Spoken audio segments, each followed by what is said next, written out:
Ukraine के दूसरे सबसे बड़े शहर खार्किव पर करीब करीब रूस का कब्जा हो चुका है। खार्किव से जो तस्वीरें सामने आ रही हैं, उससे दूर दूर तक तबाही के निशान नजर आ रहे हैं। बमबारी और मिसाइल हमले में सब कुछ यहां उजड़ गया है। रूस की सेना खार्किव के महत्वपूर्ण ठिकानों पर क्रूज मिसाइलों से हमला कर रही है। रूस की ओर से खार्किव के सेंट्रल इलाके में स्थित सिटी काउंसिल बिल्डिंग पर मिसाइल अटैक किया गया। रूस की ओर से रिहायशी इलाकों को भी निशाना बनाया जा रहा है। खार्किव में जारी जंग के बीच एक शख्स वीडियो बना रहा था। उसी रूस की ओर से दागी गई एक मिसाइल उस शख्स के ठीक बगल में आकर गिरी और वो मिसाइल हमला मोबाइल कैमरे में कैद हो गया। रूस ने खार्किव के पुलिस मुख्यालय पर भी मिसाइलें दागी। हमले में पुलिस हेडक्वार्टर की इमारत में आग लग गई और बड़ा हिस्सा खंडर में तब्दील हो गया। यूक्रेन का यह दावा है कि पुलिस मुख्यालय पर रूस के हमले में 12 लोगों की मौत हो गई। खार्किव पर कब्जे के लिए रूस ने पूरी ताकत को झोंक दिया है। मंगलवार को रात भर रूस की ओर से बमबारी की गई और मिसाइलें भी दागी गई। रूस की घेराबंदी के बीच खार्किव में फंसे भारतीयों के लिए विदेश मंत्रालय ने एडवाइजरी जारी की है, जिसमें उन्हें फौरन शहर छोड़ने की सलाह दी गई है। विदेश मंत्रालय ने एडवाइजरी में 3 जगहों के नाम दिए हैं और खार्किव में फंसे भारतीयों को वहां पहुंचने की सलाह दी है। एडवाइजरी में यह भी कहा गया कि अगर कोई साधन न मिले तो लोग पैदल ही उन 3 जगहों की ओर कूच कर जाएं। खार्किव में छात्रों का एक बड़ा हुजूम रहता है। वो छात्र भारत समेत दूसरे देशों के भी हैं। रूसी हमले के बीच खार्किव में रह रहे विदेशी छात्रों का रेस्क्यू किया गया। जो तस्वीरें सामने आई हैं, उसमें सैकड़ों छात्र एक साथ निकलते दिखाई पड़े।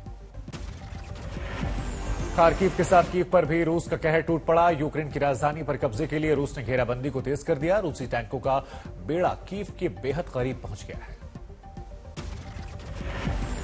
रूस के हमले में तबाह हुए कीव के टीवी टावर की तस्वीरें सामने आई हैं। इसे देखकर आपके रोंगटे खड़े हो जाएंगे। इस टावर के आसपास दफ्तर पूरी तरह से बर्बाद हो गए हैं, सामान जले पड़े हैं और इस पूरे इलाके में राहत और बचाव का काम लगातार जारी है। रूस के औद्योगिक शहर खेरसन पर पूरी तरह से रूस का कब्जा हो गया है। रूस के विदेश मंत्रालय ने खेरसन पर कब्जे के ऐलान को लेकर बयान जारी किया। खेरसन यूक्रेन का पोर्ट सिटी है, जो जहाज उद्योग के लिए काफी मशहूर है। कीव के करीब बूचा से आई तस्वीरों में बर्बादी के निशान साफ साफ नजर आ रहे हैं। सड़कों पर जली रूसी टैंकों का ढेर दिखाई पड़ रहा है। तस्वीरों को देखकर यह कहा जा सकता है कि रूस ने भले ही अपनी ताकत को झोंक दिया, लेकिन उसकी चुनौतियां अभी भी कम नहीं हुई। यूक्रेन के शहर जाइटोमिर पर रूसी रिहायशी इलाकों में जमकर मिसाइलें बरसाई हैं। रूस के हमले में 2 लोगों की मौत हो गई। यूक्रेन का यह दावा है कि रूस के हमले में 10 इमारत पूरी तरह से तबाह हो गई। रूस के हमले के बाद जाइटोमिर के रिहायशी इलाकों में दूर दराज तक मलबे का ढेर नजर आया। राहत और बचाव की टीम पूरी तरह से एक्शन में नजर आई और नुकसान का आकलन भी किया गया। कीव के पास बोरोदयांका में भी भारी तबाही की तस्वीरें सामने आई हैं। सड़क पर चारों तरफ भीषण जंग के निशान पसरे हैं। बड़े इलाके आग लगी है और सब कुछ तहस नहस हो गया है। दूर दूर तक लोगों का नामो निशान नजर नहीं आ रहा। यूक्रेन पर कब्जे का सपना लेकर निकली रूस की फौज को काफी तकलीफों का सामना करना पड़ रहा है। जगह जगह आम लोग रूसी फौज का विरोध कर रहे हैं। मिकीलेव इलाके में भीषण जंग के बीच यूक्रेनी लोग रूसी टैंकों के आगे डट गए हैं। मेलिटोपोल से भी यूक्रेन के लोगों के हौसले की तस्वीरें सामने आई हैं। यहां भी लोगों ने रूस के टैंकों को रोक लिया और वापस लौटने की जिद पर अड़ गए। रूसी टैंकों के सामने यूक्रेन के लोगों ने पुतिन के फैसले पर नाराजगी जाहिर की है।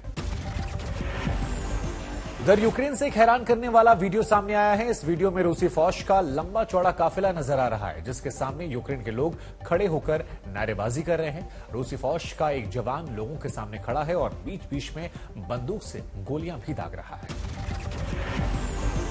कीव के पास यूक्रेन के लोगों ने रूसी फौज की एक गाड़ी को रोकने की कोशिश की, लेकिन लोगों का हुजूम देखकर रूसी जवान की हिम्मत जवाब दे गई और गाड़ी लोगों को धक्का मारते हुए वहां से आगे निकल गई। रूसी सेना को रोकने के लिए यूक्रेन के आम लोगों ने अपनी पूरी ताकत को झोंक दिया है। माइकोलाइव से जो तस्वीरें सामने आई हैं, उसमें बैरिकेडिंग दिखाई पड़ रही है, जो स्थानीय लोगों ने रूसी फौज का रास्ता रोकने के लिए बनाई है।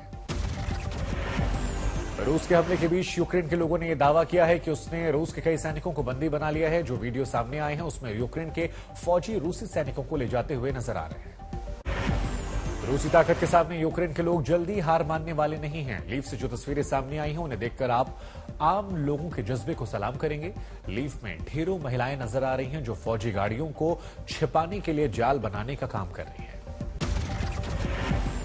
यूक्रेन से भारतीय छात्रों की वतन वापसी का सिलसिला लगातार जारी है। यूक्रेन में फंसे छात्रों को हंगरी, रोमानिया, पोलैंड, स्लोवाकिया और मालदोवा के रास्ते भारत लाया जा रहा है। विदेश मंत्रालय की माने तो अगले 24 घंटे में 6 स्पेशल विमान छात्रों को लेकर भारत आएंगे, जिसमें वायुसेना का विमान भी शामिल है।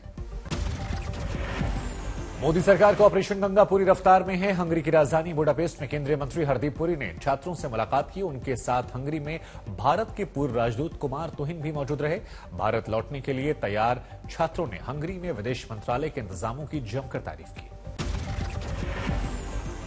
रोमानिया में ऑपरेशन गंगा को अंजाम तक पहुंचाने के लिए केंद्रीय मंत्री ज्योतिरादित्य सिंधिया मौजूद रहे। ज्योतिरादित्य सिंधिया बुखारेस्ट में उन छात्रों से मुलाकात करते नजर आए जो वतन वापसी कर रहे हैं। सिंधिया रोमानिया के उन कैंपों में भी पहुंचे जहां भारतीय छात्र रह रहे थे। केंद्रीय मंत्री वीके सिंह भी ऑपरेशन गंगा का हिस्सा हैं। पोलैंड से भारतीय छात्रों को वापसी लाने की जिम्मेदारी सौंपी गई है। वीके सिंह पोलैंड और यूक्रेन की सीमा पर पहुंचे, वतन वापसी के लिए पहुंच रहे छात्रों से मुलाकात की।